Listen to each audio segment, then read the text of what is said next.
This is Catch These Hands. That's right, I'm only going to do one object show episode for this vlog video. And I know Inanimate Insane has already released their own January video in 2024, but I'm going to put that on hold until the second part of the season finale.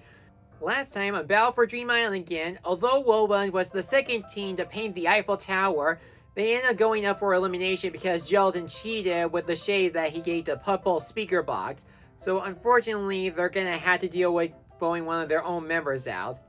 But before they can start the elimination, Bommy won the prize again, and it was a close battle between him and Coiny. And his prize is, he gets to choose two members of his team to swap voices. And he chose Coiny and Needle since Coiny is still stuck up in space, stuck inside a cash register. And now Needle's gonna sound like Coiny, while Coiny's gonna sound like Needle. It's really going to be hard for me to get used to Needle and Coiny swapping voices in Season 2 if they're going to stay that way all the way through the duration of Season 2. But there are some funny jokes with their voices. I like that when Coiny realized that he now has Needle's voice, he reacts nothing in his life makes sense anymore. And I still find it really funny that Needle has Coiny's anger voice every time someone calls her needy. And to be fair, we can't let Coiny directly miss out all the rest of the challenges while he's stuck up in space, similar to how Gulpo is still stuck in a tree. Back to the elimination ceremony, if they're safe, they'll get a plane ticket out of the Eiffel Tower because it's slowly melting away because of Ruby's bar, because she took a bite out of Ice Cube being covered in pink paint, mistaking it as strawberry milkshake Ice Cube.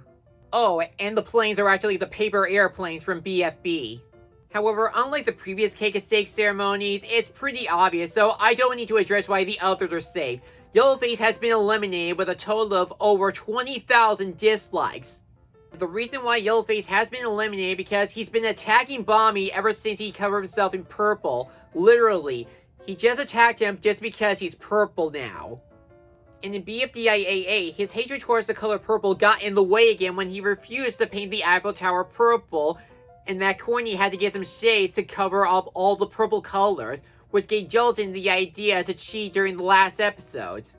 Even after Yellowface received the most dislikes, he still tried to figure out a way to get away with everything by using a win token making machine so that he can use win tokens to escape his elimination. He did use a win token once, but he still had the most votes to be eliminated. He tried to use another win token, but luckily for us, Purple comes in to interfere with his plans. And I am so glad that Purple Face made a cameo in this because I already had enough cheating in these BFDIA episodes. Although, I wouldn't mind that the win tokens would make a comeback in BFDIA, but is it just me, or do these win tokens don't really prevent anyone to getting eliminated? They're only good for bonus points when they reach the merge. But this episode didn't answer our question on how Purple Face got trapped in a box in the first place. So the moral of this cake and steak is, don't attack people based on their appearances. Don't be like Yellowface. As Yellowface melts away in a gruesome, slow death, it gives Pupple Speaker Box an idea for the next challenge. In fact, it's the only challenge available for the wheel.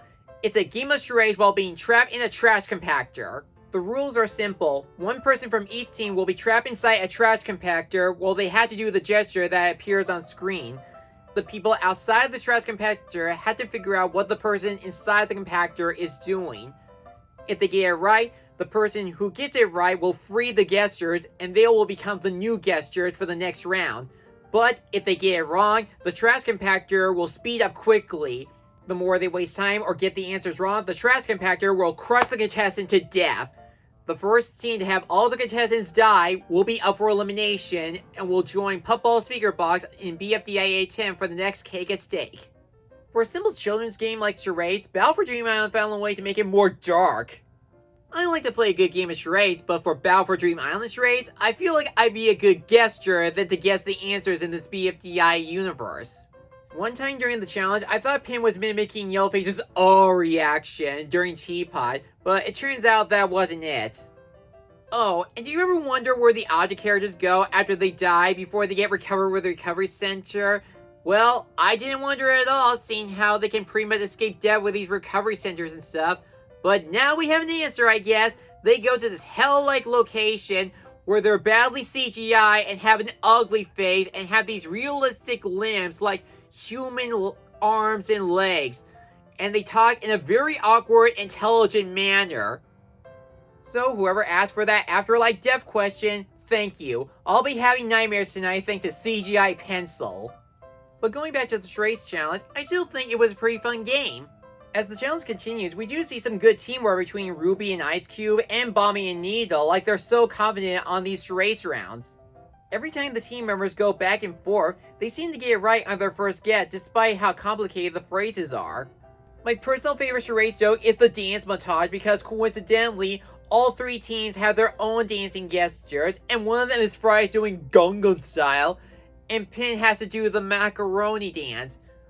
Which weirdly, she's a better dancer than most of the Hotel Transylvania monsters doing the Macarena in the third movie. And there were some funny ironic moments with the phrases, like Tennis Ball had to show some hands even though he doesn't have any hands, and there was this one point that one contestant was not allowed to read lips on anyone, but when they were inside the trash compactor, the phrase says lips, and they were eliminated for reading lips. But there was something I wasn't expecting during this episode, Tennis Ball having his own story arc. He's growing very concerned that he may not be the best inventor. He's always going to be second rate behind Golf Ball, based on what Gelantis said. And I get why he's feeling that way, between building the weak tripling fortress with his own 2 legs, and deflecting Freesmar with a satellite dish during the last episode. He's trying his best to do things all by himself. And no matter what phrase he gets inside the trash compactor, it's growing very hard for him now that Gelatin has to be the one to guess the answers. But lucky for him, there was this one moment that shows that he is a great inventor, and that invention he created finally got Golf Ball out of that tree. So it was pretty cool that Tennis Ball had a moment to shine this episode, and he was definitely not clumsy. But how long will Coiny and Needle keep their new swap voices? Will Golf Ball make up for lost time after being stuck in a tree for several episodes? And will Bommy continue to win more prizes every time he goes up for elimination? Well, stay tuned in the next month or so for BFDIA 10.